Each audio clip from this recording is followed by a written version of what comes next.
오늘 하나님께서 우리에게 주신 말씀 빌립보서 1장 19절에서 26절 말씀입니다. 빌립보서 1장 19절에서 26절 말씀입니다.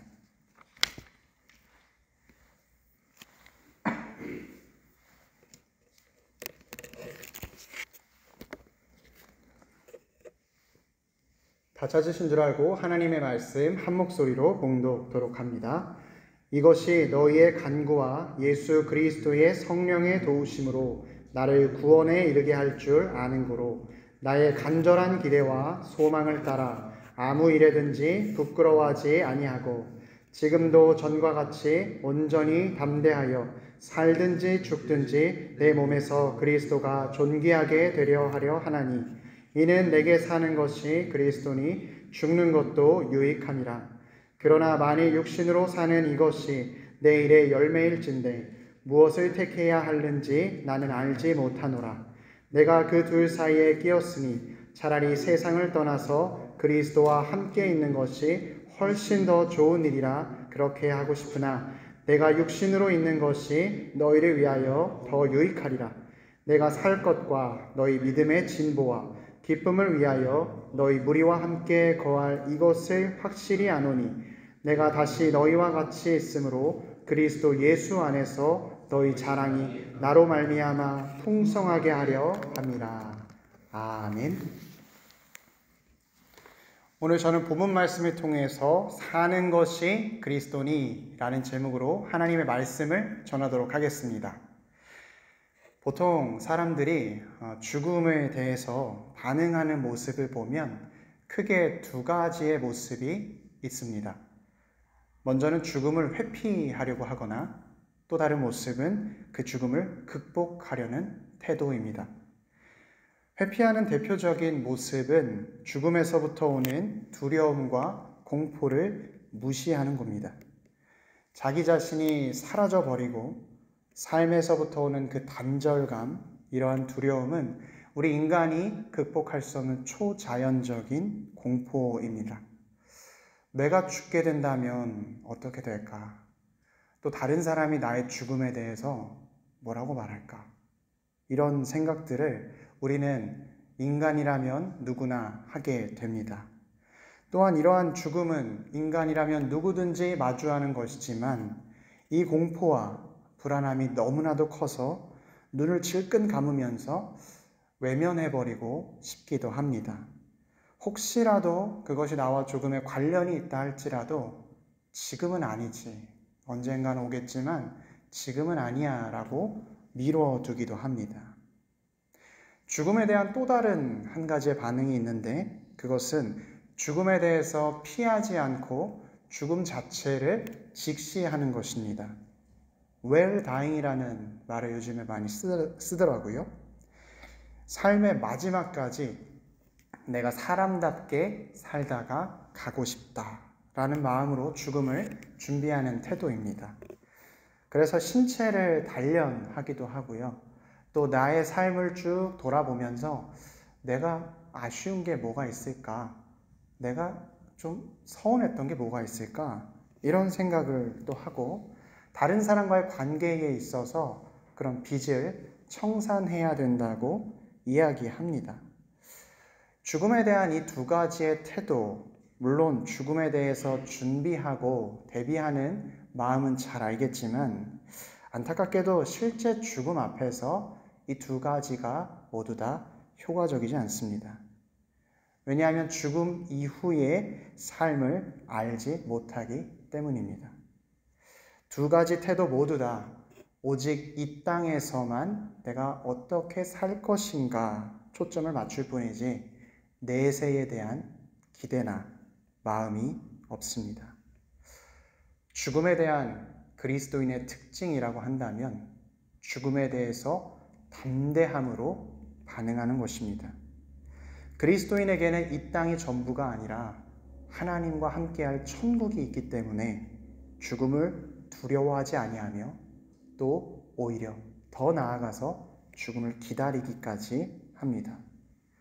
왜냐하면 죽음이라는 것은, 그리스도인에게 죽음이라는 것은 내가 인생을 살아가면서 거룩해질 때 그 죽음의 순간 영원히 완전히 거룩해지는 순간을 맞이하는 것이고, 또 죽음이라는 것은 이 땅에서 힘들고 안식과 평안함을 찾으려고 하지만 그 순간, 죽음의 순간을 통해 영원한 안식을 경험하게 되는 것이고, 또 내가 예수 그리스도를 정말로 얼굴과 얼굴을 맞대서 마주하게 되는 관문이 바로 죽음이기 때문에 그리스도인에게 죽음은 아주 다른 것입니다.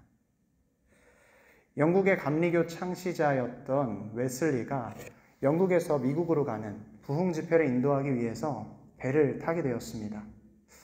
영국에서 출발해서 대서양을 지날 때 그 배에 아주 큰 풍랑과 폭풍이 몰아쳤습니다.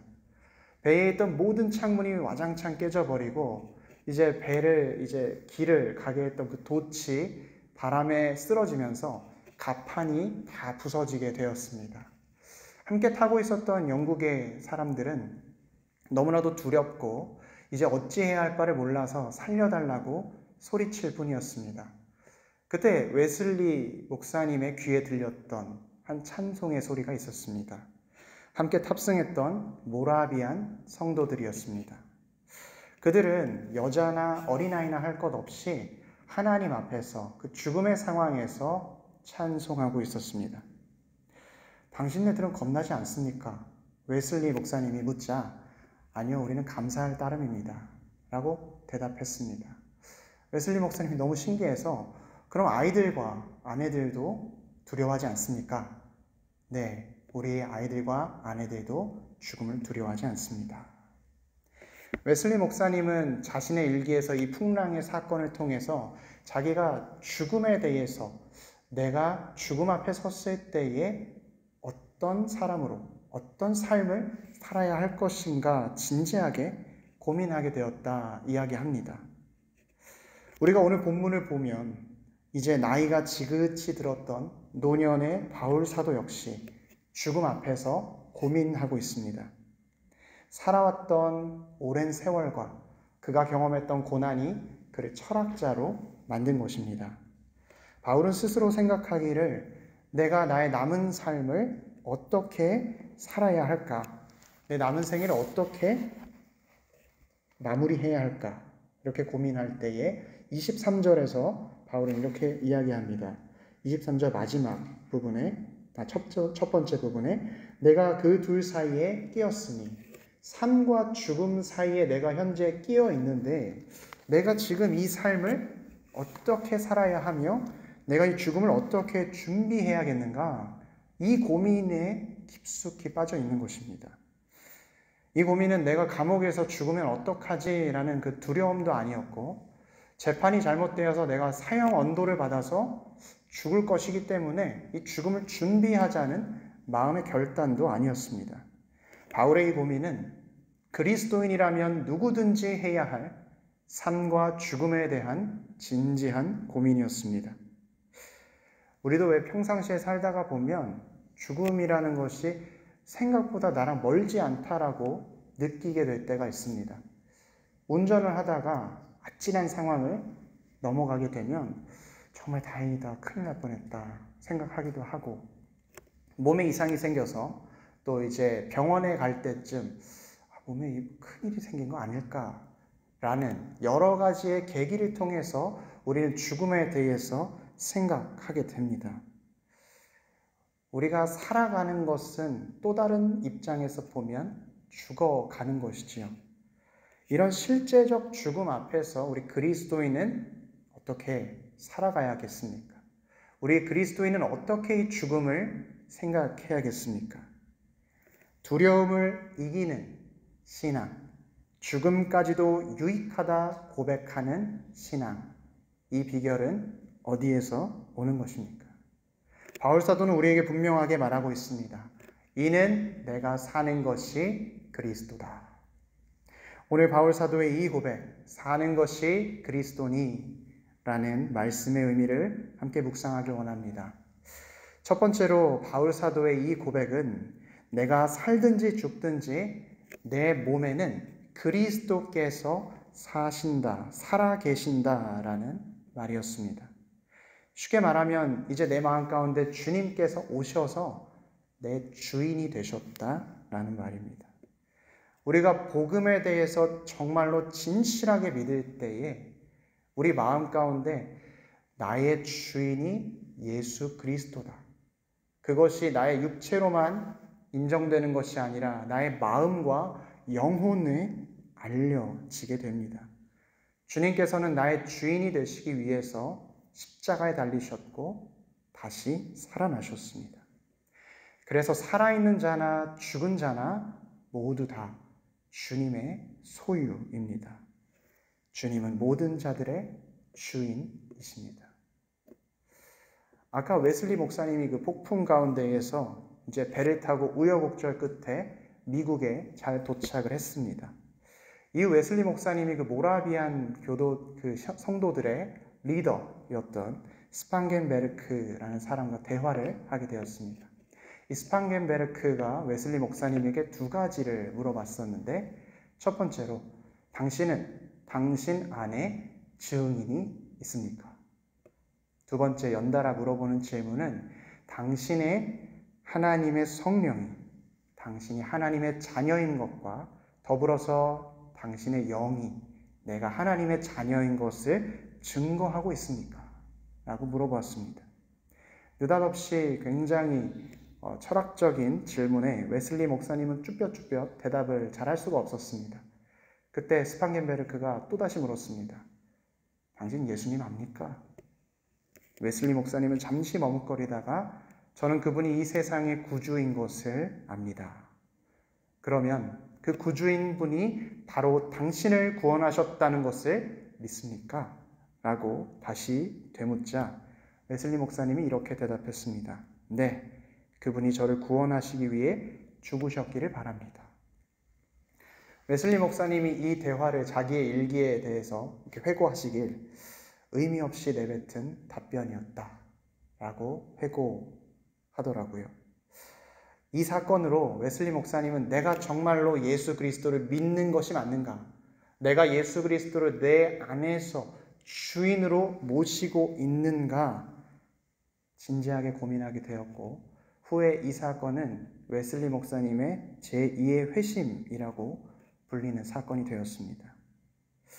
웨슬리 목사는 앞선 풍랑의 사건과 이 리더였던 모라비안 성도의 리더였던 분과 대화를 통해서 죽음조차도 끊을 수 없는 예수 그리스도와 성도 간의 연합, 예수 그리스도가 성도 안에 계시는 주인 되어 주시는 것은 그 어떤 것으로도 끊을 수가 없다는 확신을 깨닫게 되었습니다. 사랑하는 우리 피스메이커 교우 여러분, 이 시간 우리가 찬양도 부르고 주님께 신앙의 고백도 드리고 예배를 드립니다. 우리 마음 가운데 정말로 예수 그리스도가 사셔서 나의 주인 되신다는 것을 믿으십니까? 우리가 복음서를 보면 귀신들도 주님께서 이 온 세상의 주인이라는 것을 고백합니다. 그러나 그 귀신의 영은 자기의 주인이 예수 그리스도라는 사실을 인정치 않습니다. 여러분은 우리 마음 가운데 주인이 정말로 예수 그리스도다, 내 안에 사는 분이 그리스도다라고 고백하십니까? 어두움과 죽음의 두려움을 몰아내기 위해서는 우리 마음 가운데 예수 그리스도가 계셔야 합니다. 그래서 우리는 예수 그리스도를 주인으로 모셔서 살아갈 때에만이 죽음의 문제 앞에 담대해질 수 있습니다. 오늘 바울 사도가 고백했던 사는 것이 그리스도니라는 두 번째의 의미는 이는 내 몸에 사시는 그리스도를 더욱 존귀케 하고 싶다라는 그런 소망이었습니다. 내 안에 계신 예수 그리스도께서 존귀케 된다. 이 존귀케 된다라는 것이 바울의 유일한 관심사였습니다. 그런데 이 존귀케 된다는 게 무슨 뜻일까요? 내용을 살펴보니까 우리가 왜 지갑에다가 어떤 증명사진 조그만한 걸 넣고 다니다가 누군가에게 이게 그 사람이야? 이렇게 보여주는 일이 종종 있습니다. 마치 예수 그리스도를 내 지갑 속에 증명사진처럼 가지고 다니다가 기회가 될 때 이렇게 꺼내서 이분이 예수님이야 라고 말하는 것이 아니라 존귀케 한다라는 것은 크게 하다, 넓히다, 드러내다라는 뜻을 가지고 있습니다.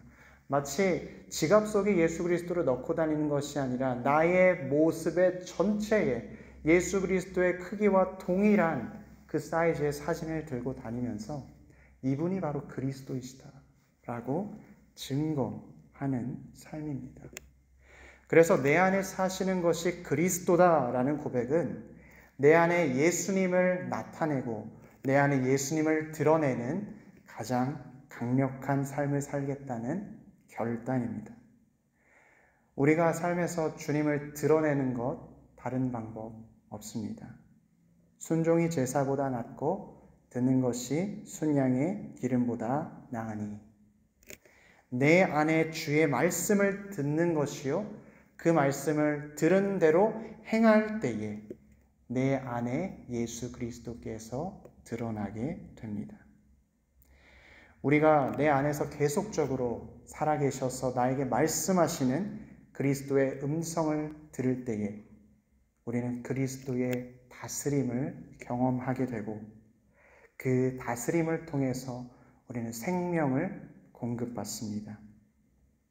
하나님께서 내게 말씀하셔서 내 마음 가운데 정말로 찔림이 와서 너무 거북하고 힘들 정도로 그런 찔림이 왔을 때에 그 말씀에 순종하는 그 사람은 자기의 부족함과 연약함이 다 사라지고 하나님의 말씀으로 나의 영혼이 새로워지는 것을 경험하게 됩니다. 그래서 모든 그리스도인은 말씀의 사람이 되어야 합니다. 내 안에서 나에게 말씀하시는 예수 그리스도로 그 말씀에 순종하는 사람이 되어야 합니다. 한 10년 전쯤인가요? 제가 성경책을 한번 선물 받은 적이 있었습니다. 이 성경책이 제가 신대원을 준비하면서도 사용했고 또 졸업하는 졸업고사를 위해서도 사용했던 굉장히 아끼는 성경책인데 제가 이것을 가지고 오려고 봤더니 아마 한국에 좀 두고 온 것 같아요. 그래서 그 성경책의 앞부분에 어찌됐든 그 성경책 앞부분에 그 성경책을 선물해 주신 분이 이렇게 적어 두셨습니다. 광호야, 내가 한 책의 사람이 되기를 바란다. 이렇게 적어 주셨어요. 한 책의 사람, 호모 유니우스 리브리. 이 말뜻이 처음에는 그냥 멋있다 라고만 생각했는데 이게 무슨 뜻인지 잘 몰랐었어요. 그런데 오늘 본문 말씀을 묵상하면서 예수 그리스도의 말씀을 듣고 그 말씀대로 살아가는 사람, 성경 말씀이 증거하는 대로 살고 그 성경 말씀의 인도함을 받는 그 사람이 바로 한 책의 사람이구나 깨닫게 되었습니다. 그리스도를 존귀케 하는 사람, 그리스도를 나타내고 그리스도를 넓히는 사람은 다른 것이 아니라 그리스도의 말씀을 따르고 성경 말씀의 그 한 책의 사람이 되는 사람입니다. 그리스도인의 삶은 그 말씀대로 행할 때에 조금도 부끄러움이 없고 온전히 담대하여 살아갑니다. 오늘 바울도 그러한 삶을 살기를 소망했습니다. 주의 말씀으로 말미암아 드디어 바울의 고민이 해결되게 되었습니다. 삶과 죽음에서 나는 어떤 선택을 해야 할 것인가? 바울은 22절 하반절에 보시면 이렇게 고백합니다. 내가 무엇을 택해야 하는지 나는 알지 못하노라.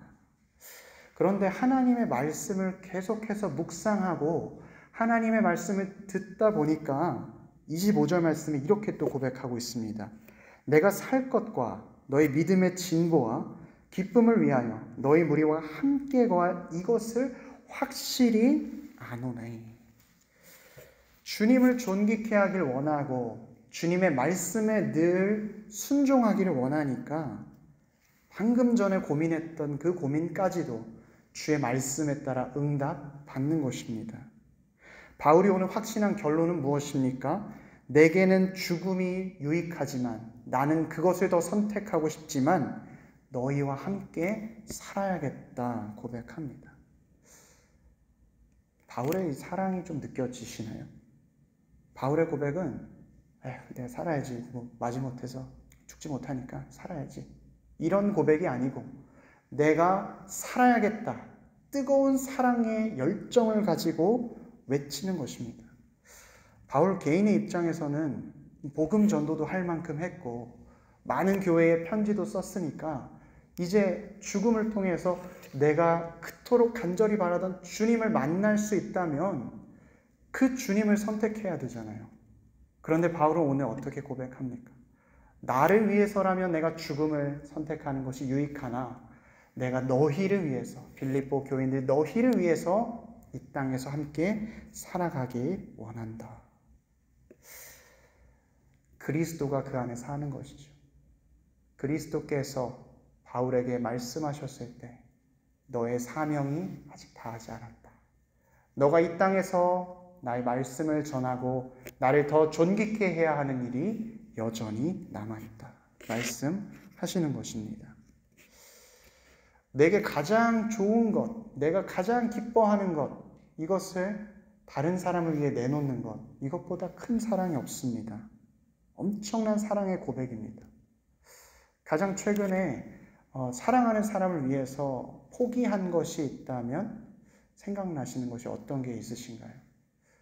많은 사람들은 내가 사랑하는 사람을 위해서 시간을 포기했습니다, 자존심을 포기했습니다 이야기하는데 가장 큰 사랑, 그 사랑은 사실 하나님께서 우리에게 먼저 고백하셨습니다. 내가 너를 위해서 내 아들을 보낸다. 내 사랑하는 아들, 독자 예수 그리스도를 너를 위해 보낸다. 사랑하는 피스메이커 교우 여러분, 내가 사랑하는 사람을 위해서 나는 어디까지 내놓을 수가 있습니까? 부모님의 사랑이 가장 유비적으로 하나님의 사랑을 많이 얘기하는데 자기의 젊음을 내놓는 부모님의 사랑이 있다면 자기가 가장 아끼는 아들을 내놓는 하나님의 사랑이 더 크십니다. 그리스도께서는 우리에게 시간과 마음과 생명을 내놓으셔서 우리 안에 살기를 원한다고 말씀하십니다. 그리고 이제 우리 안에 사셔서 말씀하십니다. 사랑 안에는 두려움이 없고 온전한 사랑은 두려움을 내쫓나니 우리가 사랑함은 그가 먼저 우리를 사랑하셨음이라. 그 형제를 미워하면 이는 거짓말하는 자니 보는 바 그 형제를 사랑하지 아니하는 자는 보지 못한 바 하나님을 사랑하지 않느니라. 내 안에 사는 것이 그리스도니. 이 말씀을 마치도록 하겠습니다. 사랑하는 피스메이커 교우 여러분, 우리 인생 가운데 죽음보다 어떤 것도 두려운 것이 없습니다. 그러나 우리는 두렵지 않습니다. 왜냐하면 우리 가운데 예수 그리스도가 사시기 때문입니다. 이 시간 바라기는 우리 모두가 내 안에 예수 그리스도가 살아계셔서 나의 영혼과 나의 육체와 모든 삶과 죽음의 주인 되시는 주님을 고백하고 또 내 마음 가운데 말씀하시는 주의 말씀에 순종하여 오늘도 주님을 존귀케 하는 우리 모두가 되기를 축원합니다.